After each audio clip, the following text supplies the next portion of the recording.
This is definitely something. Like whenever we ask the "Are we overreacting?" questions, it's a little tricky because I don't know if we have an agreed upon reaction level for everybody to like the room temperature of reaction. Yeah. But I haven't seen mass panic about this. That would be overreaction. But in a world where on this show we have said Bill Belichick not making the Hall of Fame has some impact on this game. I think that Drake Maye's some. See, he said. I doubt you and I have seen. No, but the show is a collective. Really? Some. See, I told you. Like this. Whatever it was. It's how about something. none? No. None is not. None is off the board. Okay, How does this impact the game? How's Belichick not being? We're just discredited, doubted. He's just saying it's adding to the nobody believes in us factor. I maybe shouldn't have brought that up because just a little bit. So in that world where that is a little bit, this is more than a little bit. Yes. This is certainly something. And listen, he has been sacked this season 62 times. He's run the ball another 120.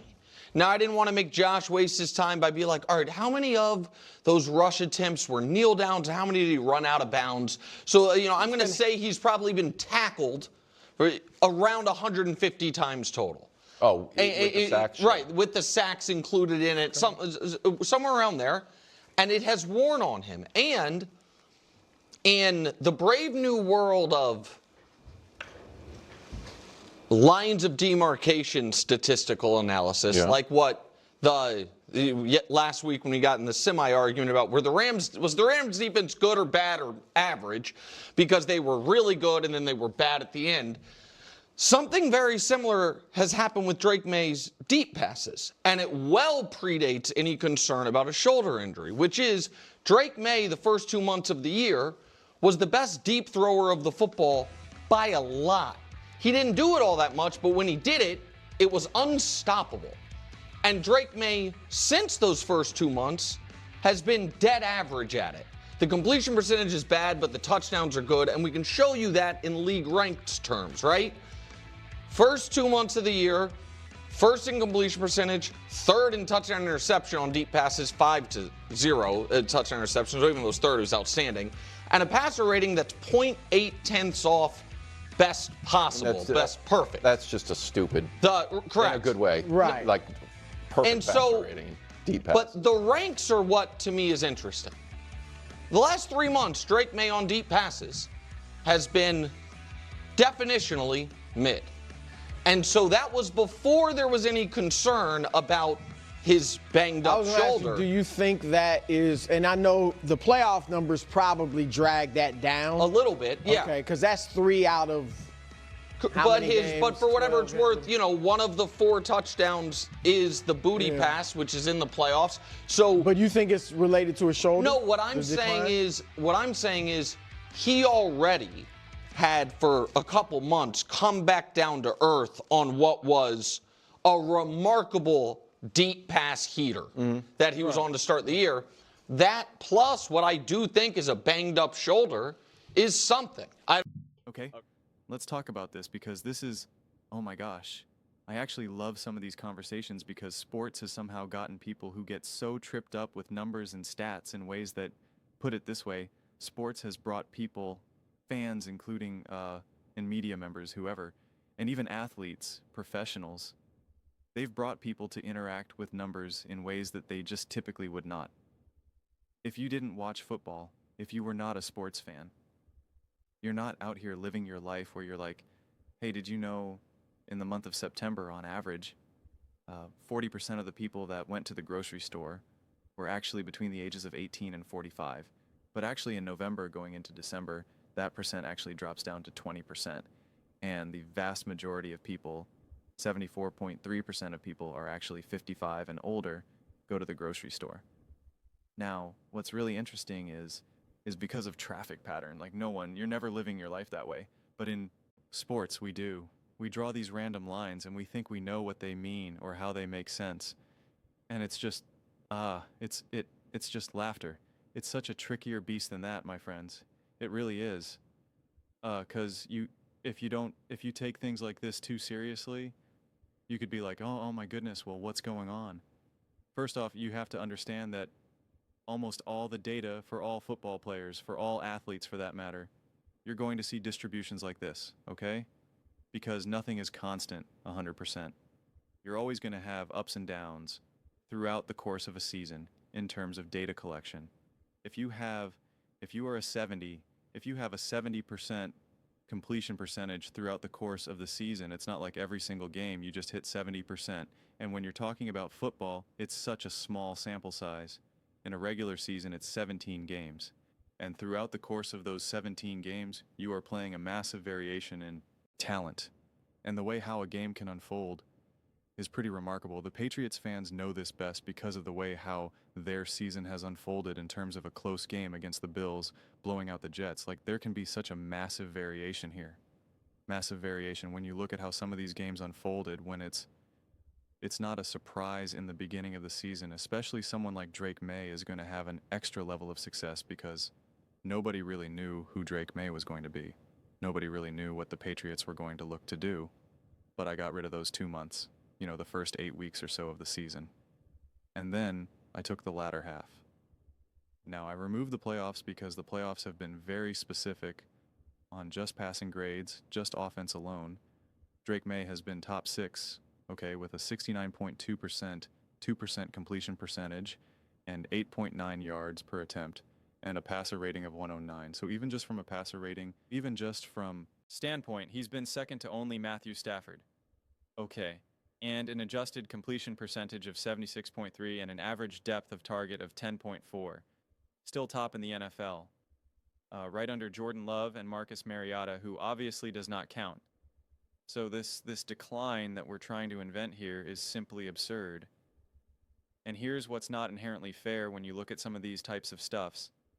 Because the second half of the season, Jameis Winston apparently is the most elite deep ball passer, in the NFL.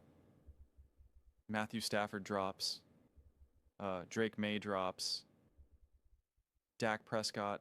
Like all these quarterbacks who were super hot in the beginning of the season. Sam Darnold, that's what everyone kept saying about Sam Darnold, that his stats with Jackson Smith and Jigba in the beginning of the season were through the roof. But really, the second half of the season, they haven't been as great.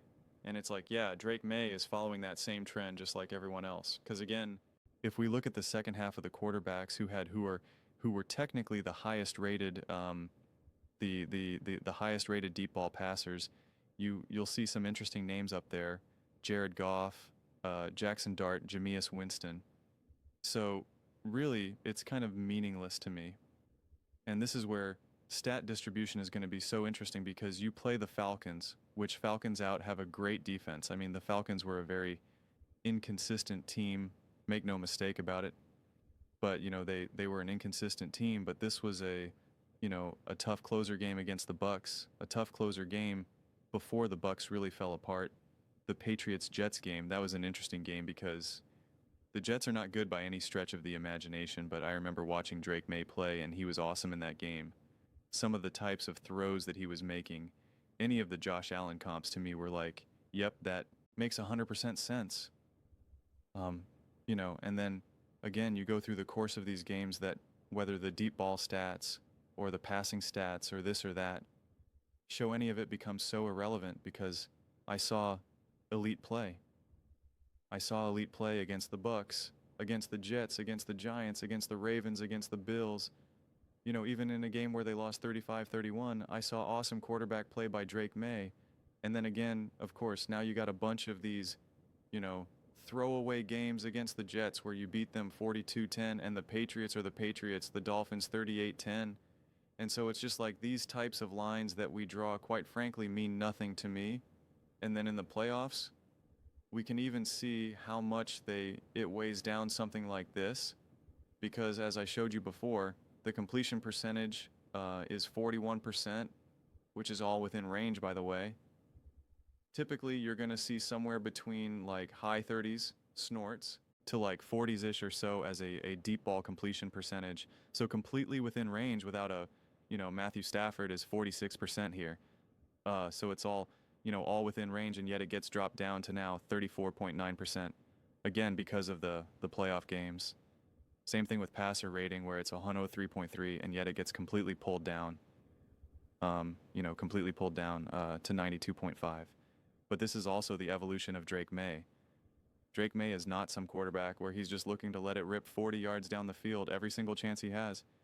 Seemingly this season, that is what Matthew Stafford wanted to do again and again and again. Just let it rip. That's not really Drake Maye's game. Like, he's looking to make plays, he's looking to distribute, he's looking to use his legs, he's looking to let it rip and take shots down the field. No doubt about it. But that's not the only part of his game.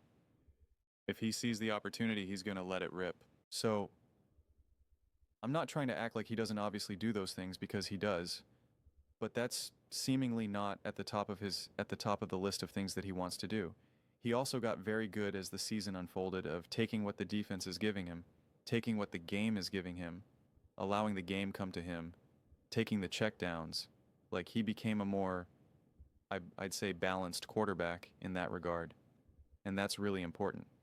I mean, during this time, people were going nuts for Trevor Lawrence, nuts for Caleb Williams, where people were trying to argue that Trevor Lawrence is the MVP, and he had 20 touchdowns, 7 interceptions, and Drake Maye had 19 touchdowns, 6 interceptions. He had a 68.3, and this is including the divisional round. So that's actually hurting Drake Maye in that regard. In terms of completion percentage for 69.2%, I mean, again, Drake Maye in that time, 109 passer rating, second highest in the NFL. Josh Allen, 101.1, Trevor Lawrence, 99.9. Trying to just pick out the quarterbacks that seem relevant to the conversation, so I'm not going to bring up Jacoby Brissett and whatnot, but Sam Darnold, 92.3. He's pretty relevant to this conversation considering he's in the Super Bowl. So, I'm just not so sure what drawing lines like this, what you're trying to inherently prove. But those are just my thoughts. I'd absolutely love to hear yours. What do you guys all think about Drake Maye, his quality of play, his shoulder injury, all that stuff? Let me know your thoughts. I read every single comment. It's whether you agree with me or disagree with me. Either way, let's get in some discussions. Let's get in some fights. But ultimately, let's just have some fun. And please do consider subscribing. We're building an amazing community here, and I absolutely love to see you part of it. I want to build something that we all generally feel connected to, something that we're really excited to be a part of. I think we're well on our way to doing it. Please don't forget to give this video a thumbs up, as it really does help the visibility and the algorithm. Thank you so much,